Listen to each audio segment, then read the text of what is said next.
Salut guys. Aujourd'hui, dans le fond, je vais vous parler un petit peu de certains guidelines pour être capable d'aller tester votre One Rep Max.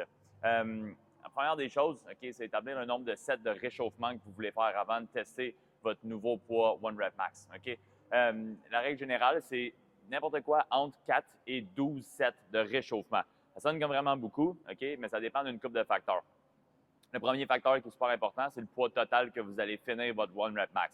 Donc, si tu veux établir un nouveau back squat à 405, tu vas définitivement avoir besoin de plus de sets de réchauffement que si tu veux établir un nouveau One Rep Max à 185. Donc, plus le poids que tu lèves va être élevé, plus que tu as besoin de sets de réchauffement. La nature du lift change beaucoup aussi. Il y a des lifts que tu as besoin de plus de sets de réchauffement. J'ai un exemple personnel. Moi, au back squat, je sais que je vais être beaucoup plus proche du 12 sets de réchauffement que du 4. Parce que si je fais un trop gros jump en poids et que j'arrive à un poids qui est pesant trop rapidement, je sens que la barre m'écrase sur les épaules puis je sais que je ne teste pas bien. Il y a d'autres lifts dans lesquels j'ai vraiment plus confiance de faire des gros jumps sans trop de stress. Le chin-up, ça serait un exemple. 4 sets de réchauffement pour trouver mon One Rep Max. Pour moi, ce n'est pas quelque chose qui est impossible. Par contre, sur le back squat ou le bench, j'ai besoin de beaucoup plus de sets de réchauffement. Sur la nature du lift dépend beaucoup, va être un facteur important sur le nombre de sets de réchauffement que tu as besoin. Une autre chose, c'est l'expérience.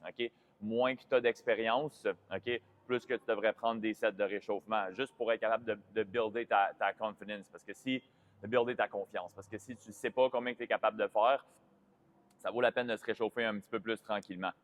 Par contre, il y a quand même une couple de points clés qui sont vraiment importants à suivre pendant les sets de réchauffement surtout. Le premier, c'est toujours minimiser la fatigue. Jamais dans un set de réchauffement pour un test de One Rep Max, tu devrais sentir de la fatigue, autant neurologique que musculaire. Fait que jamais tu devrais être en train de faire un set de 12 au back squat avec un poids, avec n'importe quel poids. Normalement, là, tes sets de réchauffement vont être entre 1 et 5 répétitions. Évidemment, quand tu commences les premiers sets de réchauffement avec la barre vide, tu peux en faire 5-6, pas de stress. Mais quand tu arrives que tu es rendu à 90 tu n'es pas en train de faire des doubles, tu es en train de faire des une rep à la fois. Une autre chose qui est important, c'est les jumps que tu vas faire.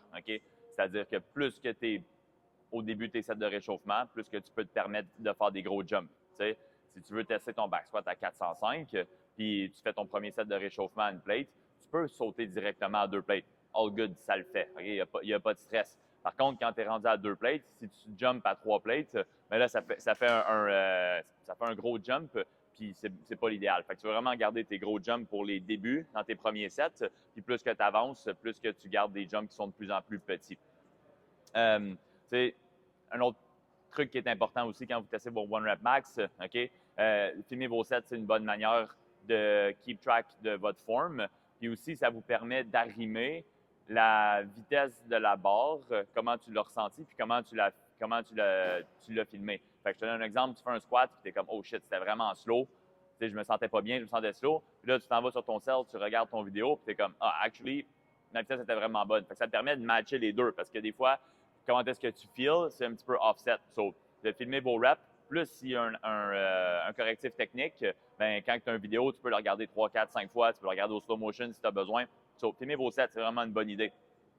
L'autre chose, c'est l'environnement autour de votre One Rep Max. Fait que ça va, le hype que tu as, le monde autour de toi, le monde qui t'encourage, ça peut être de la musique que tu fais blaster. On essaye de venir augmenter ça le plus possible. Une autre chose qui aide particulièrement beaucoup, nuit de sommeil dans les 1 à 3 nuits précédant ça, le plus élevé possible, c'est rarement trop. Puis la caféine. La caféine, c'est un air ergogénique qui est assez puissant, surtout dans des cas où est-ce que tu as une nuit de sommeil complète. Puis ça permet vraiment d'aller booster tes performances de manière assez significative. Puis après ça, prendre votre temps, have some fun. Puis pousser des gros poids.